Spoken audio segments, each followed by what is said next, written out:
Viewmasters, it's the podcast that we do. Viewmasters, talk about movies that we view.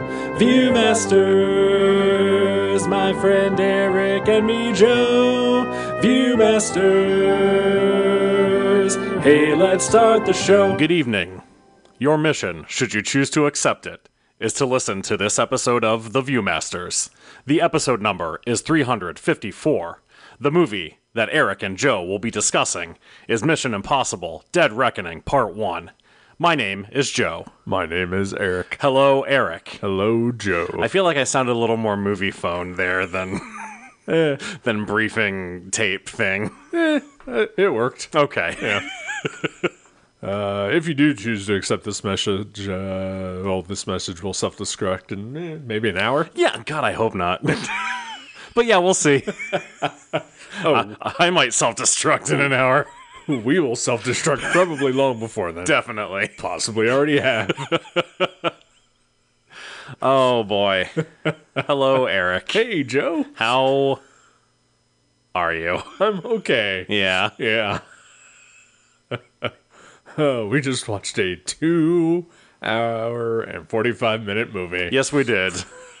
And you know what? It fucking flew by. It really did. I did not feel all of it. The way that I felt every minute of a Fast and Furious movie. At least some of the later ones there. Yeah, definitely. This is a change.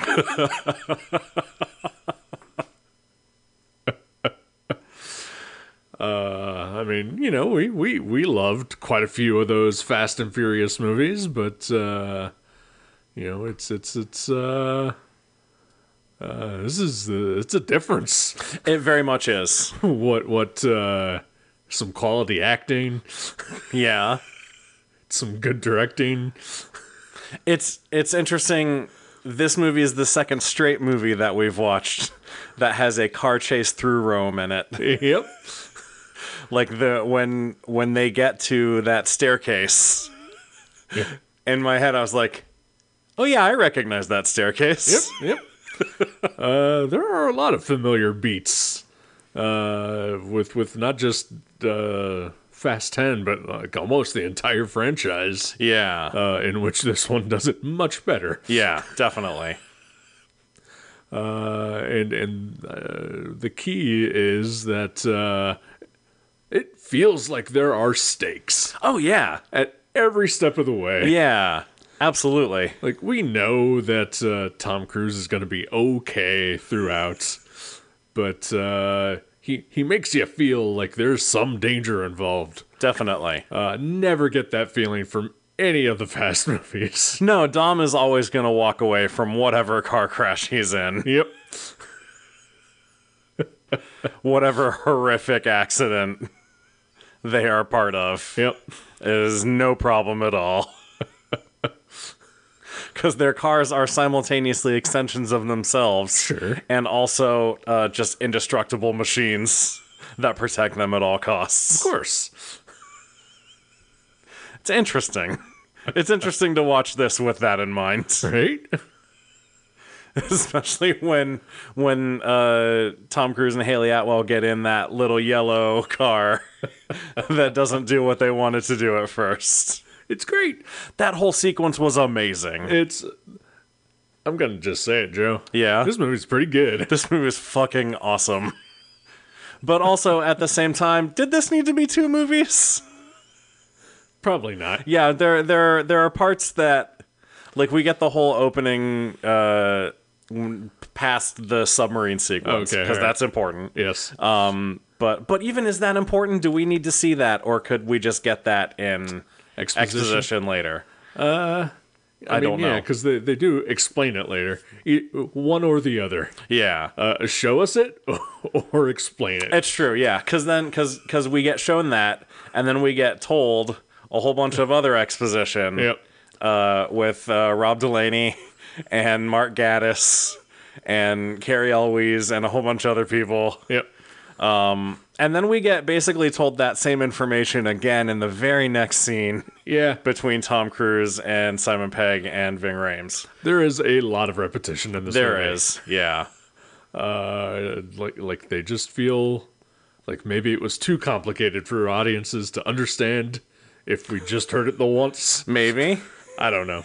But it's all gobbledygook. It absolutely. Well, I mean, the villain is an AI. Yeah. So, yeah, it absolutely is. The villain is ENIAC, or whatever that Matt Kent Bad Idea comic was called. Okay. Yeah, it was basically just an artificial intelligence that gained sentience and decided to, take over the world, basically. Okay. Or, whatever the entity from Hobbs and Shaw was. Right, yeah. Yeah, or it's a combination of that and God's Eye. It is very God's Eye. Yeah. Yeah, it's ridiculous. Yeah. There's the part towards the end where Simon Pegg is in the car, and he's trying to help Ethan, and he activates the self-driving car mode in the clearest form of car commercial that we get throughout the movie. Sure. And I thought, isn't the entity just going to take over his fucking car? Yeah, they have made it a point minutes before that they need to switch to sort of analog, communications and an ability to work. They smash all their computers, because the AI has figured out how to replicate them and fuck with them. So as soon as he does the self-driving car, I was like, well, this seems like a bad idea. Yeah, Benji should be driving like a 77 Oldsmobile or like a Trans Am or something. Right, yeah. And trying to find a route for Ethan on paper maps. And I don't know, they're communicating over some sort of airwave radio. Yeah. Which I assume is like AM, FM or something. So that's fine, I guess. Sure. But, I mean, come on. Yeah. And he has a laptop again, too. Yeah. An analog laptop? Yeah, I would assume so. It would have to be. I mean, the whole back seat of the car is taken up with its processor, so I assume it was analog. This is a laptop from the 60s. Has cathode tube rays coming out of the back of it. That's right, Yep, yeah. You just see those little antenna with the lines of electricity Yeah, zipping back he and keeps forth. having to adjust them to get reception. Actually would have really enjoyed that movie. Yeah, me too. I always like retro futuristic stuff. Yeah. I mean, I'm not saying that I did not enjoy this movie. Oh, no, of course. Because I enjoyed the fuck out of this movie. This movie is a ton of fun. Yeah. But it's ridiculous. Yeah. But it's it's not even slightly. It is a better quality of ridiculous than the last 12 movies that we just watched. 100%.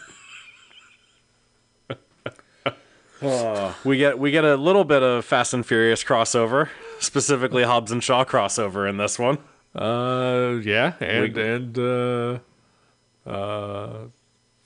Fast and Furious. Shea Wiggum. Oh, right. Oh, yeah. Fuck. Yeah. Damn. Multiple Fast movies for Right? Shea. Yeah. Does his character ever get a name? I don't think he does. In this movie? Yeah. No, I don't believe he does. So I'm assuming that it's the same character. Okay. Yeah. His nose wasn't as fucked up in this. Well, you need reconstructive surgery. Oh, okay. His hair is spectacular. Did you notice that? I couldn't help but admire it. It's fantastic. As someone who now gets frequently jealous of hair.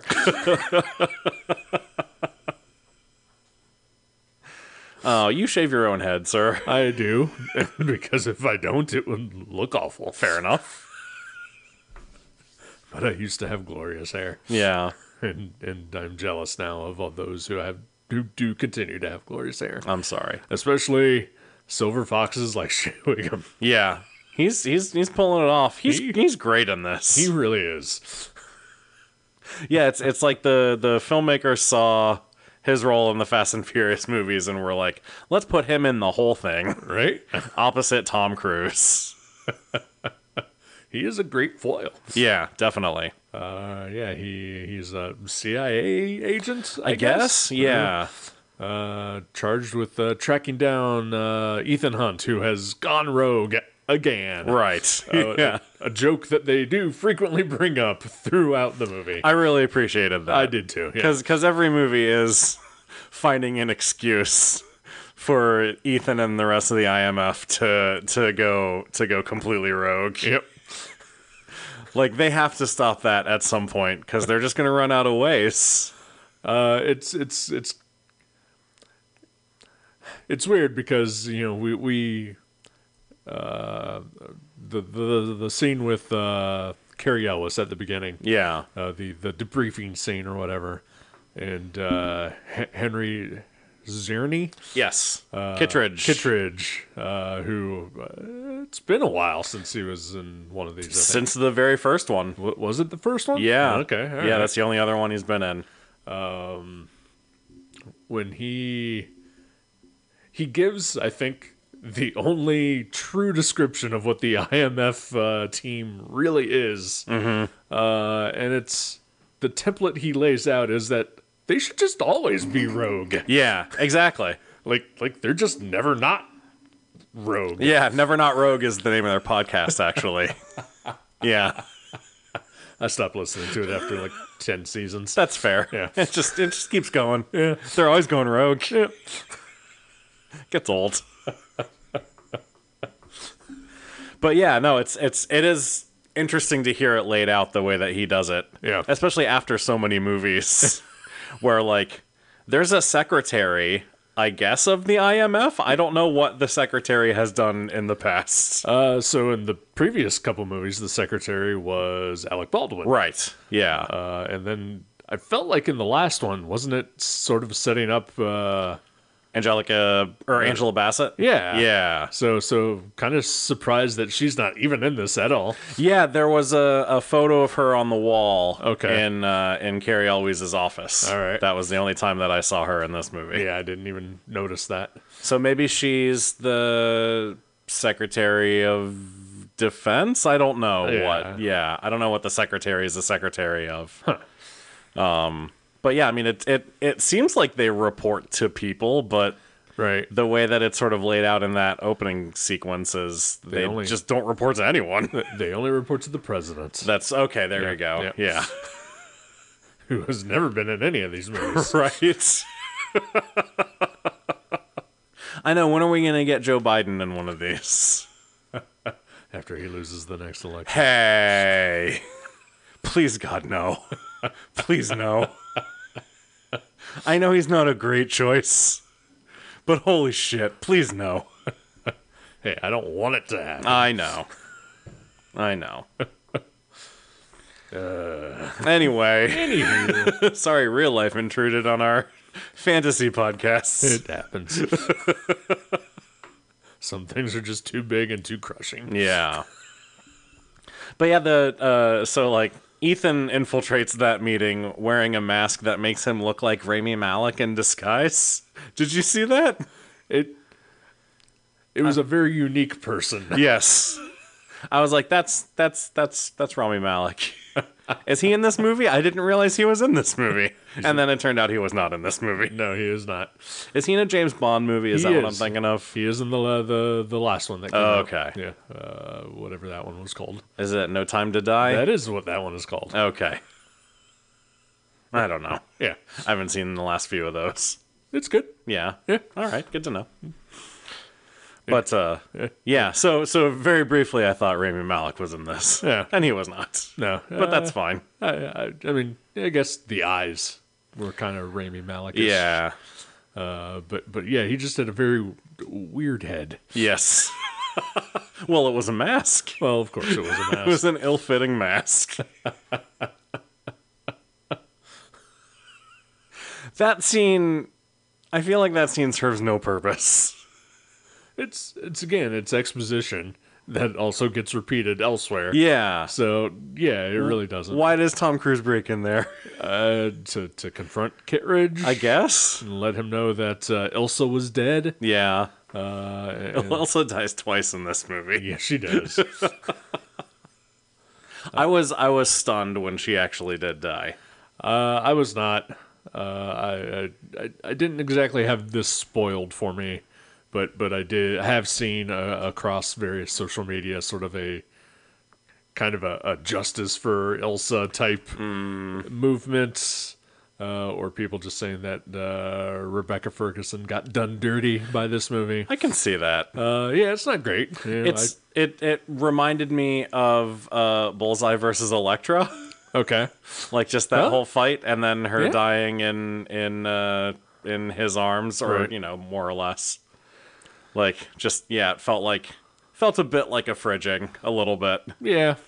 And I think most people are just sort of upset that they feel like it was done just to make room for Haley Atwell's character. Right, yeah. Who is spectacular in this movie. Yeah, I did not expect Catwoman to be in this movie, but I really like the role that she played. I mean, I just want to see more Haley Atwell in general. Yeah. Anything, whatever, I'll take it. Yeah. She was really good in this. She is great. Yeah. She plays a thief who somehow gets involved with the whole gibberish plot. Yeah. Okay. The plot is so convoluted. It's so complicated. I mean, and it all pretty much boils down to the AI did it. Yeah. Like everyone is where they need to be for plot reasons, but the AI is the plot. Like the AI is the writer. Oh my God. Did this come out during the strike? I don't remember when this came out. Oh, yeah, I can't recall. Maybe it did. It feels ominous when I say it, that the AI is the writer of the movie. I mean, he orchestrates everything that happens. Yeah. Is Christopher McQuarrie an AI? I hope not. This whole time? But yeah, she gets hired by Vanessa Kirby. Yes. To shadow Ethan. I don't know. I was like, I sat down, I started talking about this like right now, and was like, I know what happens. And then as I was talking about it, all of that confidence vanished. And it turns out I don't know what I'm talking about. You are correct. That is it. She was hired by Alana, Vanessa Kirby's character, the White Widow. Yes, which I'm not going to call her that. Yeah. Okay. There's already a White Widow, right? And it's Florence Pugh.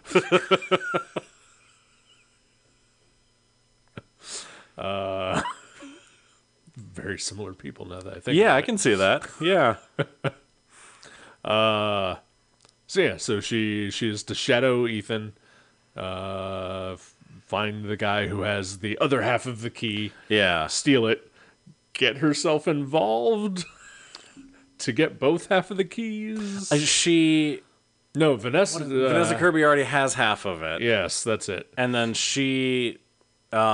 Grace, real name unknown, is hired by her to, like, she doesn't even know what she's stealing. She just picks the pocket of the guy that Ethan is tailing. Right. And he happens to be carrying the guy that Ethan's tailing happens to be carrying the other half of the key. Right. So that's how she gets sort of wrapped up in this. It's sort of a Hitchcockian, like, but it turns out to be a fake. Place. But it turns out to be a fake. Yes. Yeah. Or wait, does it turn out? Yeah, it does turn out to be a fake. Okay.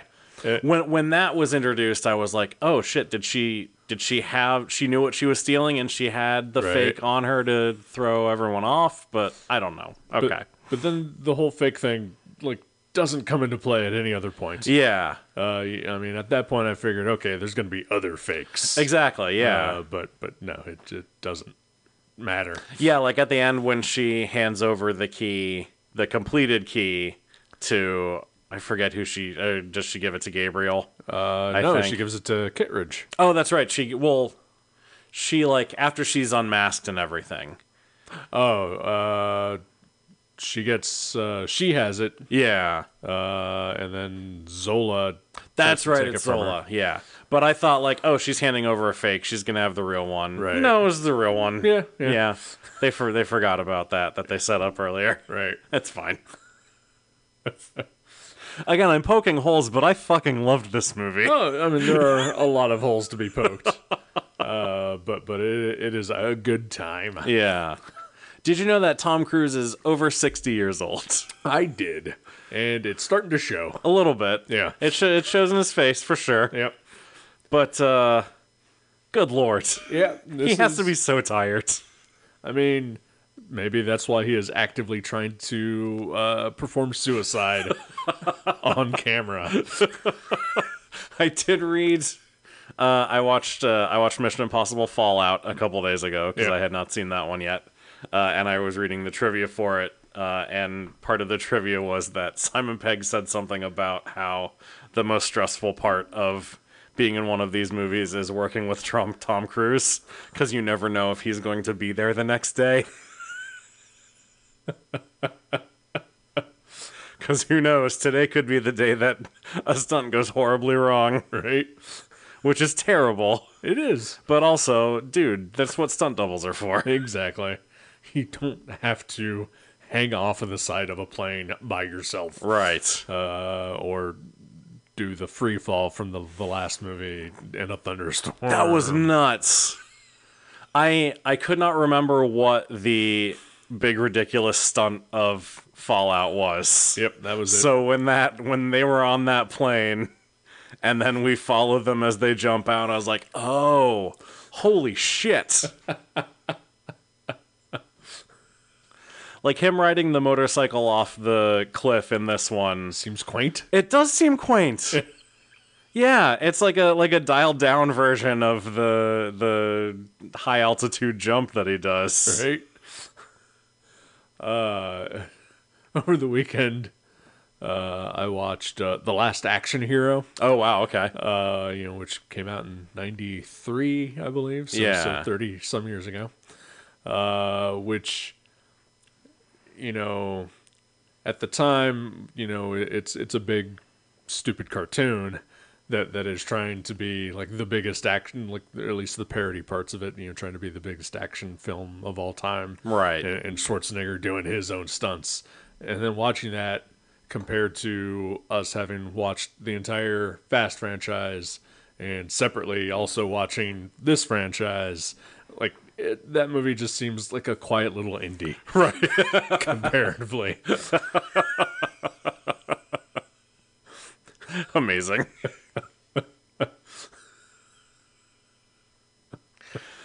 Oh boy. Movie's good. It is good. Yeah, I was gonna say this movie has the first Mission Impossible movie is high on my list of favorite action movies for sure. The original? The original, the Brian De Palma. It's great. I love it. It it's is so good. Quietly great. Yeah. I feel like a lot of people just, like, because of these last bombastic ones, just forget how really good it is. Yeah. But I feel like vibes wise and visually and even some of the set pieces, like I feel like there's subtle callbacks to that. There were. Like yeah. not just with Kittredge being there, though that is probably the biggest one. But like running through the alleyways of Venice really reminded me of the opening sequence of the first one. Right. Watching a team member get killed. Yeah. Yeah. And I mean, it makes sense because there's, we're getting sort of flashbacks to Ethan's pre-IMF life for the first time, which is interesting. Right. And I'm excited to hear more about that, hopefully in the next movie. Yeah. But yeah, and I liked watching Fallout. There's a reference to Alana's mother, Max. Yeah. Who is the woman that tries to buy the knock list on the train, which there's a big train sequence to end this one too. Yeah. In the first one. So like it's just neat how it's sort of all tying back. The one thing that I recalled that I really enjoyed in this one that I don't feel has been in any of the other ones other than the first is the fact that Ethan is also very good at magic. Yes. Yes, so much close-up magic. Yep. That was excellent. I really got a kick out of that. I had forgotten that as a thing that he does in the first one too. Yeah. So that's awesome. Here he's doing it with key pieces and a fake lighter instead of a floppy disk. Yep.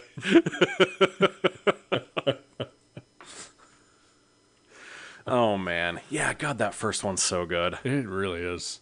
I still feel, I think Rogue Nation might be my favorite one. I think that one might be my favorite one, too. Yeah. I feel like that one is just so almost perfect. Yeah. This one, not as good, I don't think, but it's still a lot of fun. So much fun. Yeah. Yeah. And I feel like, even though we did talk a little bit about, the stakes of the action scenes, I think Rogue Nation is the one that I'm thinking of that has where he is like clinically dead for like 2 minutes or whatever. Yeah, from the underwater sequence. Yeah. Yes. Then immediately gets into a car and it's just he's all discombobulated. Yeah. I feel like this could have used a little bit more of, not that exactly, but similar, of just, Ethan getting kind of fucked up a little bit. Yeah. And prone to mistakes. We get a little bit of that with the little tiny car and it not doing what it needs to do. Yeah. Or when they are on the stairs and they do they roll. Yeah. And they switch seats. Yeah, I feel like the dynamic between Ethan and Grace is great. It is. Like he has finally met a woman who is like a good foil for him. Yeah. Like Ilsa, I loved Ilsa. Sure. But that was a relationship I feel like built on mutual respect and just like we're both good killing machines, right? And we're both really good at our job. And this one is like, like Grace gets the upper hand on him a few times, and I think that sort of throws him, which is really fun. It is. Like we don't see that very often. I also like with Ilsa, it's sort of been building up, like never really, confirmed or consummated as like a romantic interest. Yeah. But, you get that feeling that there's supposed to be like this sexual tension between them. Yeah. And the one thing that all of these movies don't do well is romantic subplots for Ethan. Right. Because Tom Cruise has no chemistry with any leading woman. Right. Even Michelle Monaghan, whom he marries. Yes, the love of his life. Right, yeah. Yeah, I liked how the relationship between Ethan and Ilsa, the romantic part of it, basically all takes place off screen. Yeah. And maybe is acknowledged through glances here and there, but beyond that. And they have like the canal ride in this one, which was nice. It was nice. But it also just seemed like they're just really, really good friends. Yeah. Which I prefer, I guess.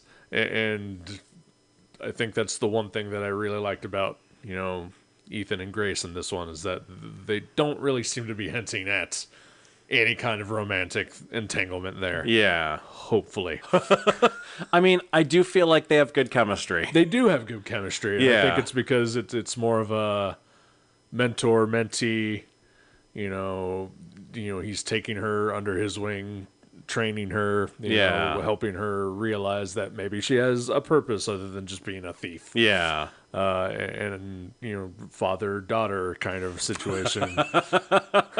That's true. He is 60 years old. Exactly. Running around like a 30-year-old. I mean, I don't know how old Haley Atwell is, but significantly younger. Yeah.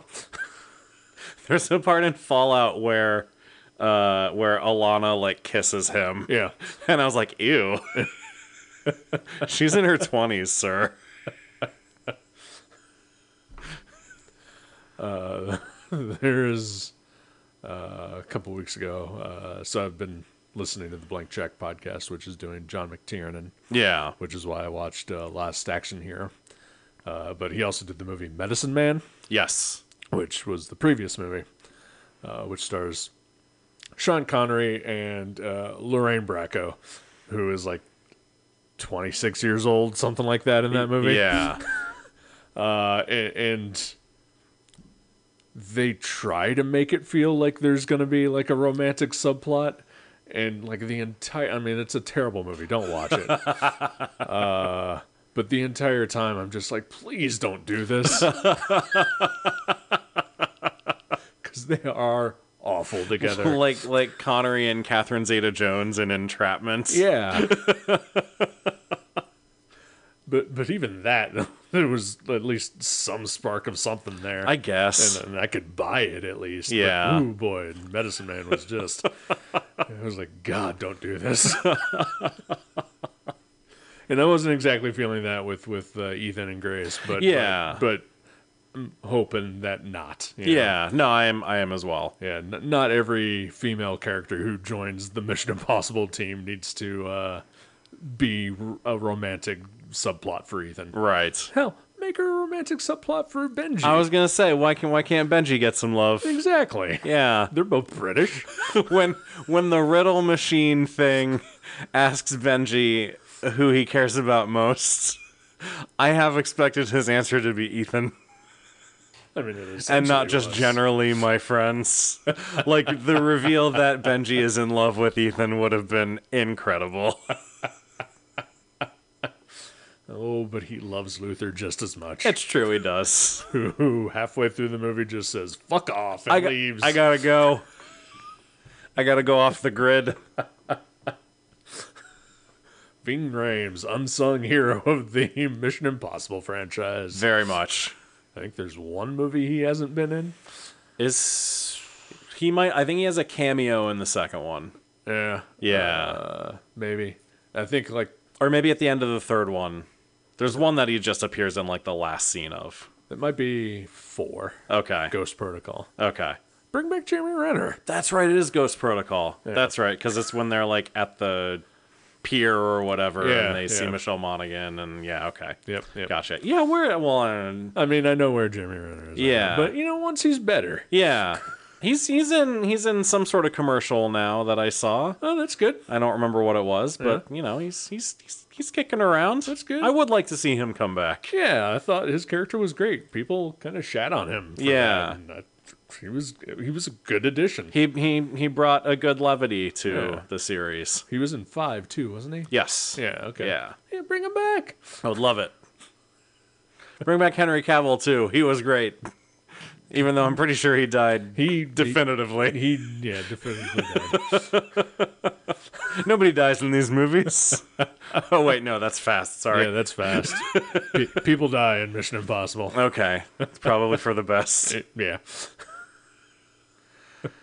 Oh man, yeah, this was great. Yeah. Like we said earlier, it's 2 hours 45 minutes, but I barely noticed. Yeah, Issei Morales is really good. Yeah. As Gabriel, rocking the evil youth pastor look in that final sequence.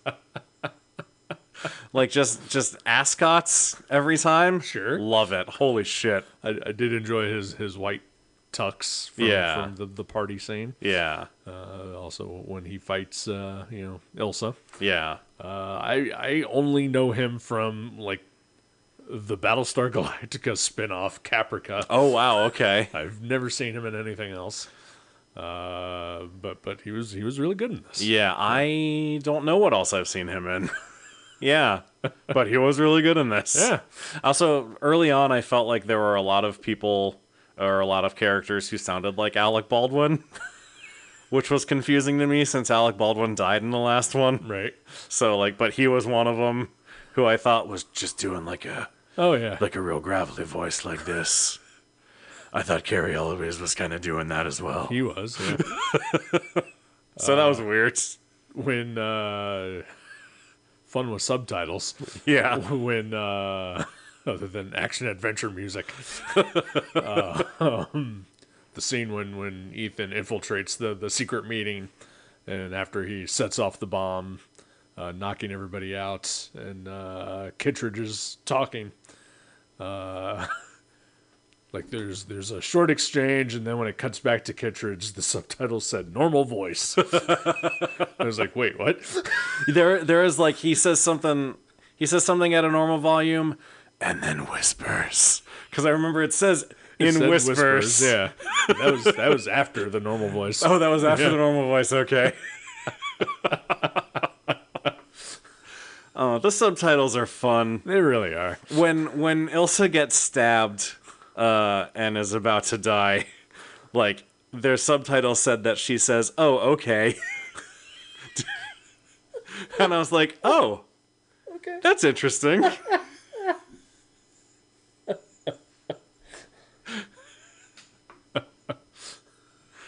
Oh man. Yeah, this movie was a fucking blast. It really is. Palm Clementif, Yeah. as the, evil French Joker. Yep.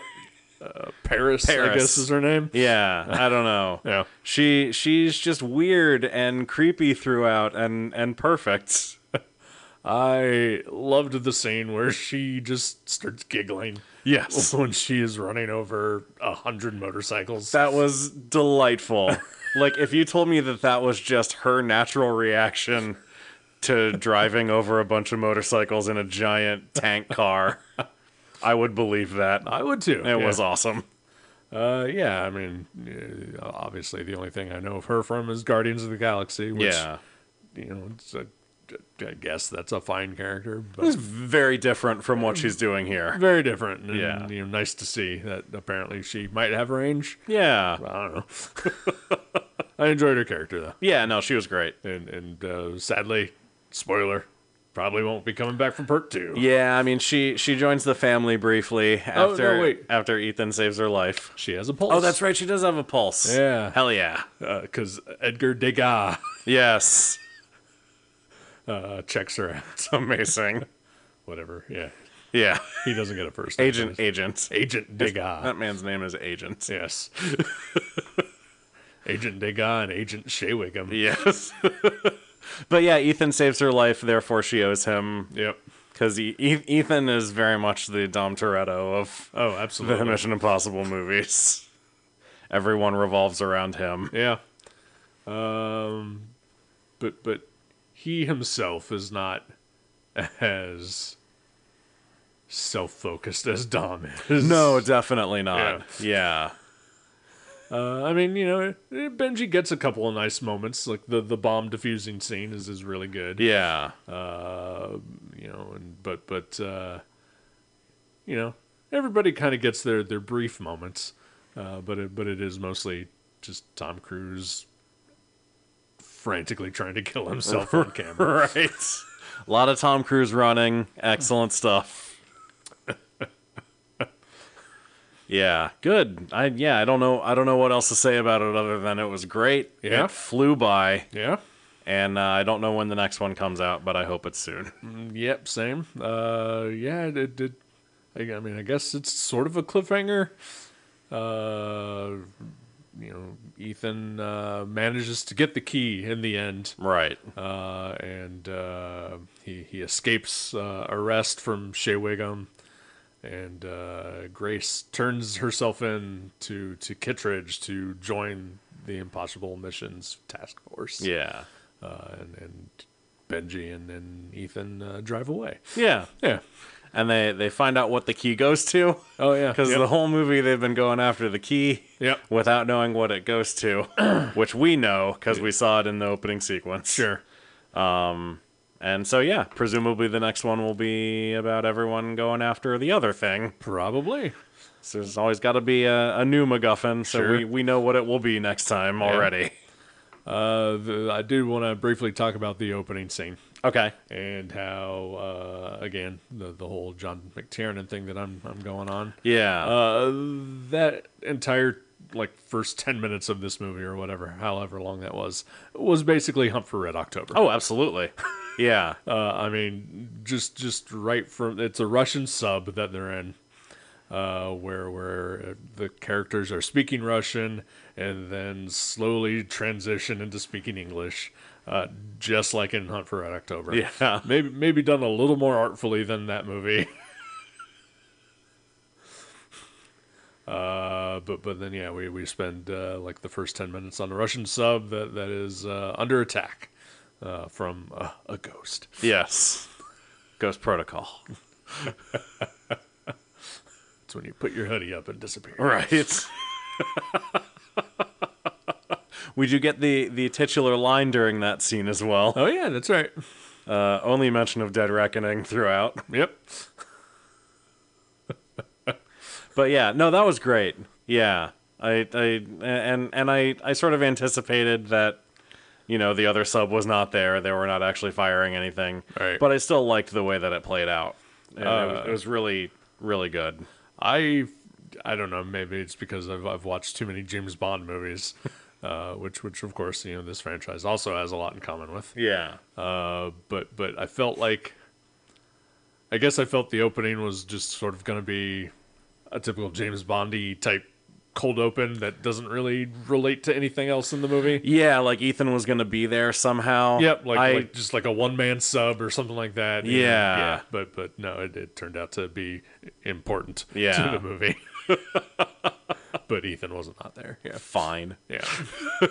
It was the entity the entire time. Oh, no. That is a first draft name. It really is. Yeah. I don't know. Yeah, it was.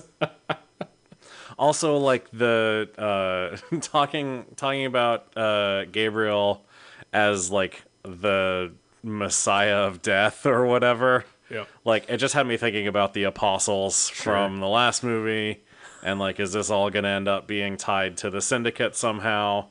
Like that would be cool. I would be into that. Yeah. Those are all details I have forgotten. Yeah, no, I have the benefit of having watched Fallout 2 days ago. Yeah. Yeah, good movie. Good fucking movie. Yeah, go see it. Wait for the next one. Yeah. Whenever that's coming out. Yeah. Which I still have not heard confirmation whether it will be the final one or not. Right. It feels like that's what they're doing, just with all the sort of thematic and specific callbacks to the very first one. Like Right. it feels like, and delving into Ethan's past, feels like it's tying things up. Possibly. At least for that character. Yeah. I feel like they may be setting up Haley Atwell to sort of be the new Ethan. Yeah. To take on the franchise, which would be nice. And Yeah. I would gladly accept that. Yeah. I mean, they'd have to bring in another man to actually lead the franchise, but, you know. Of course. What's Chris Evans doing? We know those two work well together. It's true. Not much, as far as I know. It's true. I don't know what he's doing. He's done like 6 exclusive Apple Plus movies that nobody has ever watched. Aw. And the voice of Lucas Lee. Well, I mean, who can afford Apple Plus? It's what, $50-$60 a month? Something like that. Yeah. Yeah. Oh, Eric, what's making you happy this week? Slightly Tom Cruise related. Ooh, okay. I watched the first season of Reacher on Amazon Prime this past week. Nice. Taking over from the Tom Cruise Jack Reacher movie. Yeah. I like the first Jack Reacher movie. Okay. Also directed by Christopher McQuarrie. Oh, nice. I think that's basically sort of how Tom Cruise got his claws into that guy. He was like, oh, this guy does all right. Yeah. He's going to direct the rest of the Mission Impossible movies from Perfect. now on. Yeah. And yeah, so I like the first one. I've never seen the second one. And, I know the show existed on Amazon. And I know the character in the books, apparently, is the exact opposite of Tom Cruise. Yeah. And the fact that he is supposed to be like 6'5" and just a muscle-bound beast. Yeah. And Tom Cruise is not at all. Reacher is played by Alan Ritchson. yeah, who was in Fast 10. He was in Fast 10. He was Ames. Yeah. But yeah, so I started watching Reacher just out of curiosity mostly, and I finished watching Preacher. Okay. So now I'm watching Reacher. Sure. And I'm looking forward to Eacher. I know, that's exciting. Yeah. Yeah. Are you going to watch the Harry Potter house elf spin-off Creature? No. Okay, that's good. Don't give her money. Nope. I'd sit through all the movies with my ex, and I'm good. Yeah, Yeah. you are. Yep. So Reacher is good. Reacher is really good. Nice. It's it's a good crime thriller, procedural action show. 8 episodes in the first season. Nice. Also, just way funnier than I expected. Interesting. I laughed a lot. Nice. That was the other thing that this Mission Impossible movie had that none of the Fast and Furious movies had. Humor? Humor. Yeah. And like actually funny stuff. Actually, yeah. 'Cause Yeah. the Fast movies have humor. Right. Yeah. Yeah. But I mean, Luda and what's his name? Well, it's only been a week. Why don't I remember his name? Tyrese Gibson. Thank you. Yeah, Luda and Tyrese will only get you so far. Right. Because they're not good at it. Yeah. I mean, this movie is like if Dom kind of bungled around a little bit. Yeah. Which you will never see Dominic Toretto bumble anything. Absolutely. And yeah, all the characters kind of have a personality. Yeah. That's not just wholly devoted to just being, in awe of Dom. Yeah. And yeah, there are jokes that work. Yeah. It's great. Yeah, it is. Anyway, sorry. No, it's fine. I hope that every episode of this podcast going forward is us comparing whatever we watched to Fast and Furious. I mean, it kind of lives in us now. A little bit. The other day, I was standing outside in my yard, being sad for a minute. Sure. But as I was standing there, like 3-4 fucking birds just like zipped around the corner of my house, like almost ground level, and I seriously thought they were gonna hit me. Oh, jeez. And scared the crap out of me. But like when they came around the corner, I was like, they're Tokyo drifting.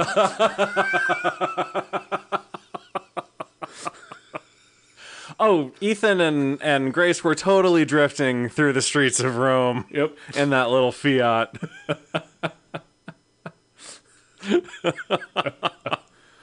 Yeah, these movies live with us now, as do the Friday the 13th. Right. Yeah, like Sunday, I hung out with a friend of mine, and we went to the mall, of all places, and she pointed at like a Jason Voorhees toy, and she's like, well, that's Michael Myers. Oh. No. And I had to mansplain Friday the 13th to her. Why did she do that? She generally didn't know. She didn't know that was Jason. She didn't know Freddy was Freddy. Wow. She knew Chucky. Okay, sure. Chucky has a lot of crossover appeal with women. Yeah, all right. So I told her, well, me and Joe, we watched all 13 movies for the podcast. Or no, it was not even 13. It was 12, that's right. 12, yeah. Yep. I was like, fuck, was it not? Yeah, it was That's 12, right, it was 12. Yeah. If you count Freddy vs. Jason. Well, of course. As canon. Yeah. I think you have to. I guess. But anyway, Jack Reacher, the Reacher TV show, it's good. I enjoyed it. Nice. It made me laugh a lot, way more than I expected. That's awesome. Also the entire time I'm wondering, is Reacher, is he on the spectrum, or is that guy just a bad actor? Gotcha. And okay. I don't know. Yeah.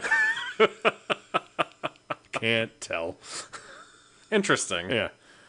You watched iZombie, right? I did, yes. It's got the one detective in it as well. Oh, nice. I can't remember his name. Yeah, I don't remember his name either, but I like that guy. Yeah, like he showed up and I was like, man, that guy looks really familiar. And eventually I just had to IMDb it and I was like, oh yeah, that's right. Nice. So yeah, good to see him around. Yeah. And he's great on the show too. So highly recommended. Excellent. Yeah. What about you, sir? Oh, I don't know. Come on. If I can pull something I out. know. I told you this earlier, but on this past Friday I watched Superman 2 with audio commentary by the cast of the Neighborhood Listen podcast. So it was Paul F. Tompkins as Burnt Me a Payday, Nicole Parker as Joan Pedestrian, and Brett Morris as Doug Pedestrian.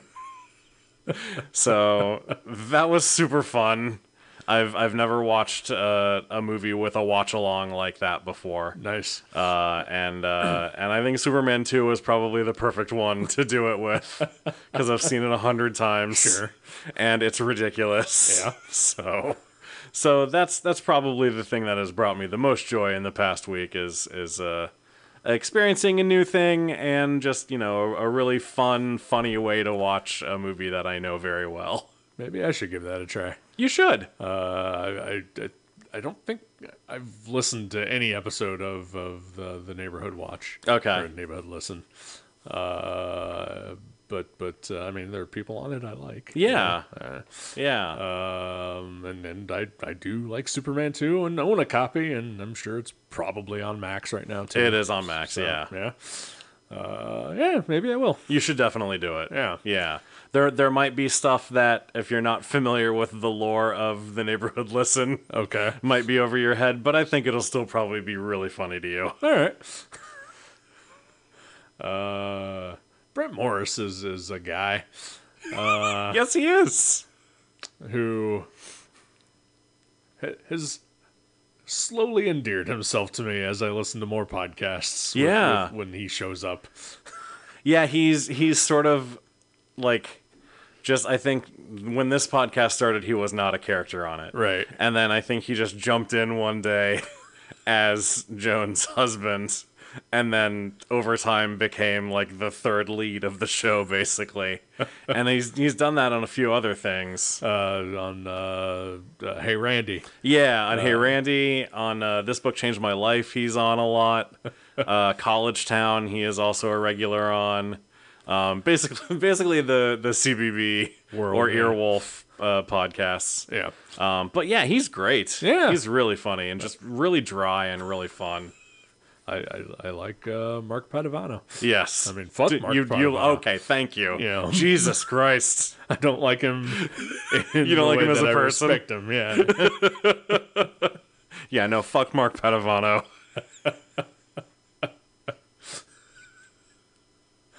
So Joe, Yeah. what is the next giant franchise entry? Oh God. Oh, what was I gonna pick? Let's see. I'm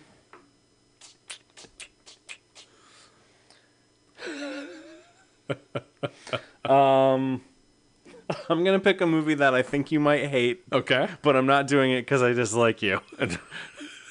I mean, it's fair if you do. I'm doing it because I heard it was really good. Okay. It is Wes Anderson's most recent movie, Oh, okay. Asteroid City. All right. No, why would I hate that? I don't know. I mean, have you seen it already? I have not seen it already. Okay, yeah. No. I like Wes Anderson. All right. Yeah. Then never mind. I mean, I haven't seen like the last 5 movies he's done, but the ones I have seen, I really like. Okay.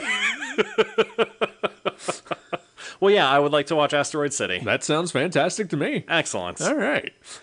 Which, of course, is the first film of the Asteroid Saga.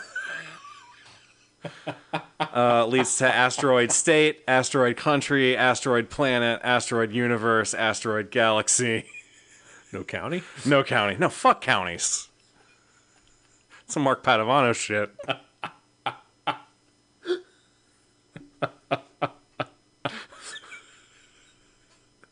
All right, cool. Asteroid City. All right.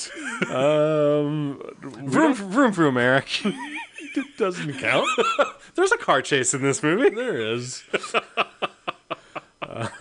This podcast will self-destruct? I don't know. I don't know. Yeah, I guess, until next time, I hope that you continue to choose whatever mission life presents you. Good night.